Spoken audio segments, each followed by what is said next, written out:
et bienvenue dans Questions aux experts. La vitamine C, on en a tous déjà entendu parler et probablement déjà pris, mais peu d'entre nous savent vraiment à quoi elle sert.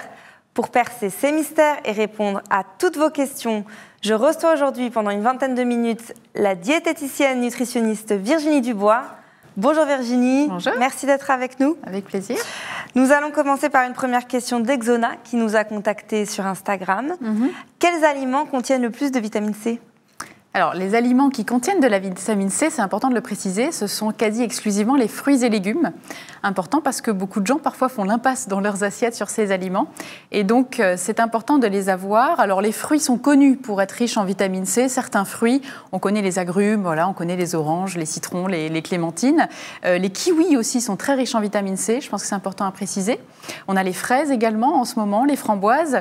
Et puis, pour les légumes, certains légumes sont assez peu connus quand même, et ils sont pourtant très riches en vitamine C. C'est le cas du poivron. Un demi-poivron apporte la totalité de la vitamine C de la journée, mais aussi les choux, comme le chou-fleur, le brocoli, par exemple.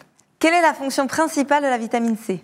Alors, il est important de savoir que la vitamine C remplit de nombreuses fonctions dans l'organisme, et notamment une fonction très importante actuellement, qui est la prévention des maladies cardiovasculaires. Les maladies cardiovasculaires qui sont les maladies qui font le plus de décès dans le monde à l'heure actuelle. Donc, c'est important d'éviter les carences en vitamine C pour cela. Elle intervient également dans la stimulation du système immunitaire, et ça, on en parle beaucoup, notamment quand on est malade, quand on est enrhumé ou qu'on a la grippe. Nous avons aussi Isabelle qui s'interroge. Je me sens fatiguée. Est-ce dû à un manque de vitamine C ?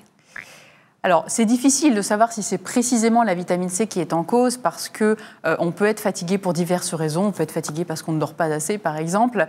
Après, on peut effectivement quand même prévoir d'augmenter ses apports en vitamine C par l'alimentation, souvent quand même en priorité, mais aussi par des compléments. En général, une semaine suffit pour enlever la fatigue si c'était lié à la fatigue. Même question concernant les gencives qui saignent au brossage des dents.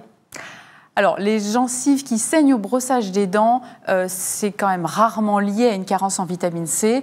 On sait que la carence vraiment importante en vitamine C, notamment dans le cas de la maladie du scorbut, peut entraîner des saignements des gencives, mais dans la plupart des cas, il faut aller voir son dentiste uniquement. Autre question, trop de vitamine C n'est pas bon pour les coliques néphrétiques. Pourquoi ? Alors, la vitamine C peut avoir comme effet secondaire, effectivement, quelques impacts sur les reins. C'est plutôt rare. C'est difficile de savoir si c'est précisément lié à la vitamine C. Il y a certainement beaucoup d'autres causes avant d'en arriver à un problème de vitamine C. Plus globalement, qu'est-ce qui se passe dans l'organisme quand on manque de vitamine C ? Alors, dans la grande majorité des cas, la plupart des gens ne s'en aperçoivent pas qu'ils manquent de vitamine C. Et c'est un des problèmes d'ailleurs actuellement parce qu'on estime, enfin les études vont dans le sens d'un risque augmenté de cancer, par exemple. Et on sait que l'alimentation, et notamment une alimentation suffisante en vitamine C, pourrait permettre, entrerait dans le cadre des facteurs qui pourraient réduire la survenue de cancer. Et pour ces gens-là, il n'y a pas forcément de symptômes. Voilà. Donc les risques liés à la carence en vitamine C qui sont connus, c'est la maladie du scorbut, mais là en général, on la rencontre pratiquement plus parce qu'il faut vraiment ne pas avoir de vitamine C du tout pendant plusieurs semaines. Dans quel cas faut-il aller acheter de la vitamine C en pharmacie ? Alors, en tant que diététicienne nutritionniste, évidemment, mon métier consiste à faire en sorte que les gens trouvent la vitamine C dans leur alimentation. Et on en a par les fruits et légumes dans des quantités vraiment intéressantes. Donc, il n'y a pas forcément besoin d'aller en pharmacie en priorité. Par contre, effectivement, en cas de fatigue, en cas de rhume, en cas de besoin très important en vitamine C, c'est sûr que c'est plus facile par le biais des compléments. Donc, quand on a des besoins à 500 mg ou 1 g dans certains cas, mieux vaut prendre les compléments. Ça peut coûter moins cher déjà, et puis on a la dose plus facilement. Est-ce que dans ces cas-là, il faut privilégier plutôt la poudre ou la vitamine C à croquer ? Je dirais que l'avantage de la poudre, c'est son coût. Elle coûte moins cher, et puis c'est plus facile à doser peut-être que les comprimés, où souvent vous avez des comprimés qui vont faire 500 mg, donc il faut le casser pour avoir des petites portions. La vitamine C, elle s'absorbe petit à petit, et on ne peut pas absorber 500 mg d'un coup, donc on en perd un peu dans les urines, ce qui est dommage. Donc mieux vaut en poudre, je dirais, si pour un ratio pratique coût, si je peux dire. Autre question, mon médecin peut-il me prescrire de la vitamine C? Alors oui, il peut effectivement prescrire de la vitamine C. Bon, c'est plutôt rare parce que c'est pas remboursé par la sécurité sociale. Donc effectivement, ça ne figure pas forcément souvent sur les prescriptions. Mais c'est possible, oui, notamment en cas de carence en fer, par exemple. Est-ce vrai qu'il y a beaucoup de vitamine C dans le jus d'orange? C'est Viviane qui nous demande ça. Alors, si c'est un jus d'orange frais, donc des fruits, des oranges pressées le matin, oui, bien sûr qu'il y en a. Il faut quand même pas trop tarder pour le boire parce que la vitamine C, elle est très fragile. Elle est très fragile à la lumière, à l'air. Donc, il faut presser et boire tout de suite.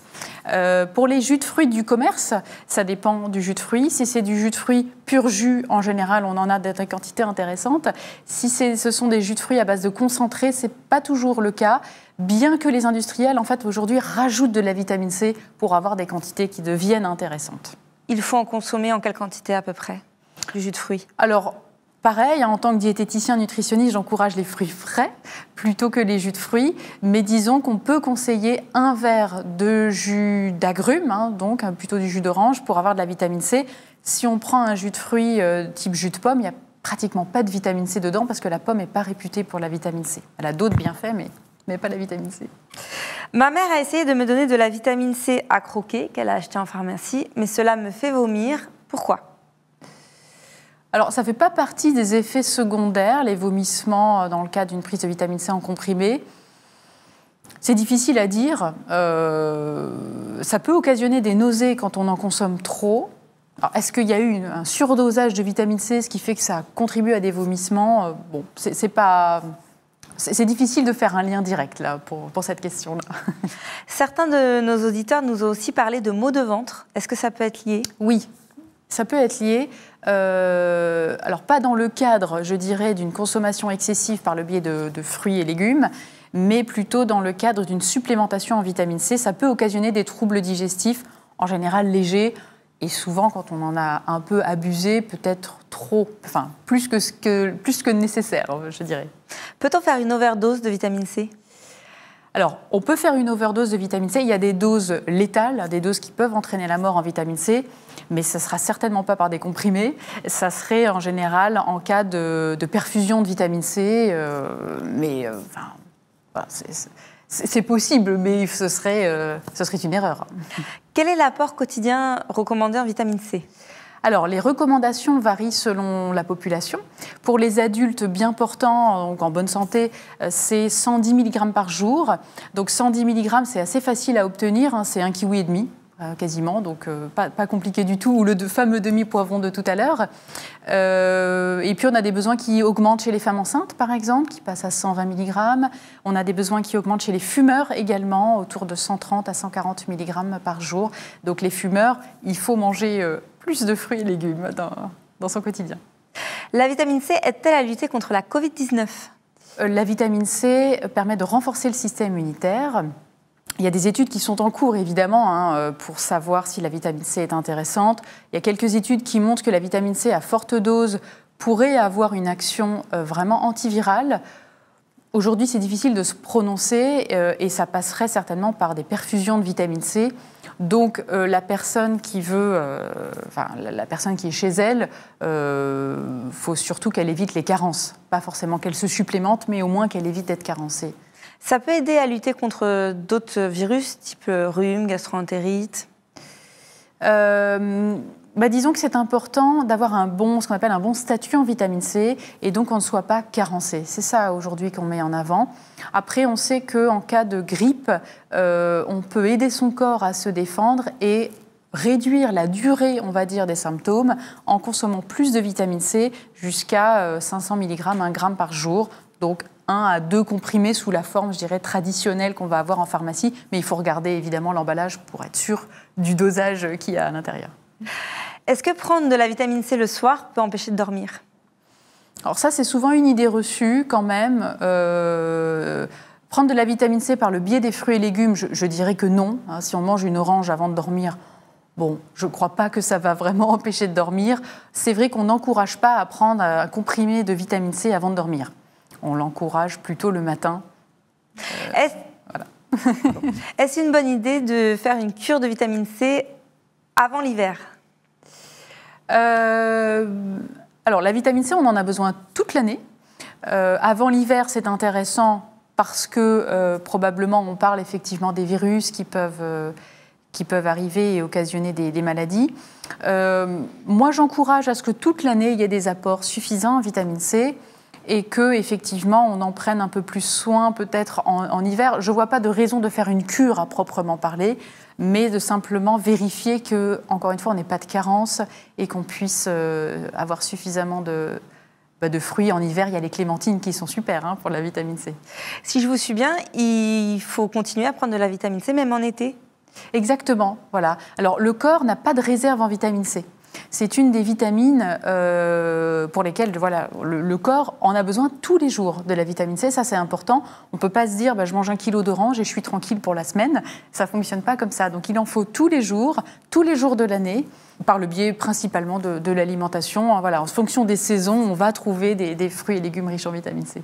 Si vous souhaitez nous interpeller, n'hésitez pas à nous poser vos questions sur nos réseaux sociaux Twitter, Facebook et Instagram. Reprenons avec Michel qui s'interroge. J'ai entendu que la vitamine C favorisait la perte de poids. Est-ce vrai? Ah, ça serait très beau. Non, personnellement, en tout cas, on ne l'utilise pas pour maigrir. On ne prescrit pas de la vitamine C pour maigrir. Je ne crois pas qu'on ait des études suffisamment probante pour dire que ça fait maigrir. Après, manger des fruits et des légumes quand on cherche à perdre du poids, c'est très important parce que c'est plutôt pauvre en énergie. Est-ce que la vitamine C naturelle est différente de la vitamine C synthétique? Alors, la vitamine C, c'est une molécule qu'on appelle l'acide ascorbique. Donc, que ce soit naturel ou synthétique, on constate que ça a les mêmes intérêts pour notre organisme. Il n'y a pas tellement de différence, en fait, d'un point de vue de l'efficacité. Mais vous privilégiez plutôt la naturelle? Voilà, en tant que diététicienne, nutritionniste, évidemment, on encourage les gens à manger équilibré, on encourage les gens à avoir quelques connaissances, justement, pour savoir quels aliments prendre et mettre dans son assiette. Donc, oui, moi je pense que c'est plus naturel déjà comme réflexe de se dire je vais manger tel aliment ou tel aliment et d'avoir recours aux compléments quand on a besoin de plus fortes doses dans des situations particulières. On peut combiner les deux? On peut combiner les deux, oui, tout à fait, s'il y a besoin. Est-ce que la vitamine C a des effets secondaires? Encore une fois, si on la consomme en quantité, comme on disait, de 110 mg par jour, il n'y aura absolument aucun effet secondaire. Les effets secondaires seront liés aux excès par le biais de compléments. Voilà. Et comme je le disais, c'est plutôt des troubles digestifs, légers. Est-ce qu'il y a des personnes qui doivent faire attention à ne pas prendre trop de vitamine C, voire ne pas en prendre du tout? Alors, pas du tout, je ne pense pas, parce que c'est une vitamine, donc elle est vraiment indispensable à la vie. Éviter les excès, peut-être dans certaines situations, mais je dirais que c'est plutôt peu commun, plutôt très rare. Est-ce vrai que la vitamine C empêche de vieillir? Alors, c'est difficile de s'engager en disant que ça empêche de vieillir. Par contre, effectivement, c'est une vitamine qui est antioxydante et qui donc va protéger les cellules du vieillissement cellulaire. On sait par exemple que le tabac accélère le vieillissement cellulaire. Et bien, à l'inverse, on sait que la vitamine C peut ralentir le vieillissement cellulaire et c'est en ça qu'elle est intéressante. Donc, elle n'empêche pas le vieillissement, mais elle peut permettre de retarder le vieillissement. Autre question de Julien, puis-je prendre de la vitamine C pour me booster pour mes partiels? Alors, comme la vitamine C a un impact sur la fatigue, quand on la prend dans des doses un peu plus importantes que les doses recommandées, on peut effectivement lui conseiller de faire à ce moment-là une petite cure d'1 semaine de vitamine C pour les partiels à raison de 500 mg par jour en prise fractionnée. Donc, c'est préférable d'avoir, par exemple, un demi-comprimé le matin, un demi-comprimé le midi. Ça sera mieux assimilé et plus efficace. Donc, pourquoi pas? Tout à fait. J'ai vu des crèmes pour le visage à la vitamine C. Est-ce un produit intéressant? Alors, la vitamine C, par ses actions justement antioxydantes, peut avoir un intérêt. Après, il faut se renseigner sur quand même la concentration en vitamine C de la crème et peut-être se rapprocher de son dermatologue pour être sûr que la crème qui contient de la vitamine C puisse avoir une efficacité. On a une efficacité donc, sur le vieillissement de la peau et sur les taches également de la peau qui a été mise en avant. Ouais. C'est-à-dire que ça peut éclaircir les taches? A priori, voilà, mais en fonction de la dose de vitamine C de la crème, d'où la raison de s'intéresser aux produits, à la marque en tant que tel. Et plus globalement, pour toutes ces indications, vous recommandez de passer par son médecin ou est-ce qu'on peut aller en pharmacie tout seul voilà, s'approvisionner en crème à la vitamine C, en complément alimentaire, Alors, en complément alimentaire, c'est en libre accès en pharmacie. Il suffit de poser la question à son pharmacien pour avoir une réponse suffisante. Si jamais il y a un ensemble de maladies, peut-être effectivement aller voir plutôt son médecin traitant pour être sûr des dosages et des besoins. Concernant les crèmes, moi j'encourage à aller voir son dermatologue pour s'assurer du bon produit et de l'efficacité du produit. Voilà. Quel est le lien entre le scorbut et la vitamine C? Vous nous en avez un petit peu parlé en début d'émission. Oui, c'est un nom un peu particulier, cette maladie qui est un peu connue, mais pas forcément beaucoup. Le scorbut, c'est la maladie qu'on appelle aussi la maladie des marins, qui est liée à une carence totale en vitamine C. La vitamine est indispensable à la vie. Si on ne mange pas de vitamine C, on en meurt au bout de quelques semaines, voire quelques mois. Et donc, le scorbut, c'est la maladie de la carence totale en vitamine C. Quand on ne mange pas de vitamine C, pendant 1 à 3 mois, on en arrive à avoir un déchaussement des dents et des hémorragies très très graves qui mènent au décès. Alors, ça n'existe quasiment plus aujourd'hui, parce qu'on le connaît et parce que quelques gouttes d'orange et de jus d'orange suffisent pour éviter le scorbut. Même les frites contiennent de la vitamine C. Donc, vous voyez comme quoi on est très loin du risque de scorbut. Parce que si je vous suis bien, les marins, ils passaient longtemps en mer sans aucun apport de produits frais et c'est ça qui déclenchait le... Tout à fait. Quand ils partaient en mer pendant plusieurs mois, il n'y avait pas de produits frais. Alors, je vous parle de ça, c'était autour du XIIIe siècle, donc ils ne s'étaient pas connus en fait à l'époque.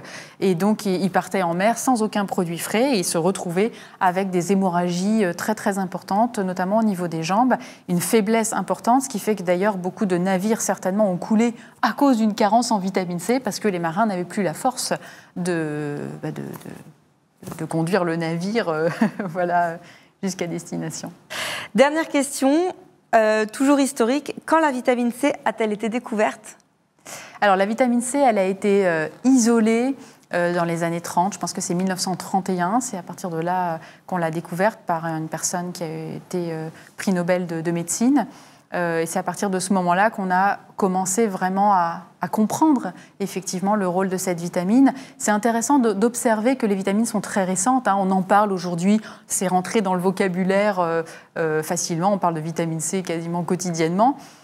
Mais en fait, ça fait très peu de temps qu'on connaît ces vitamines. Ça fait à peu près 100 ans seulement qu'on connaît le rôle des vitamines et qu'on sait vraiment quels sont nos besoins et en quoi c'est important.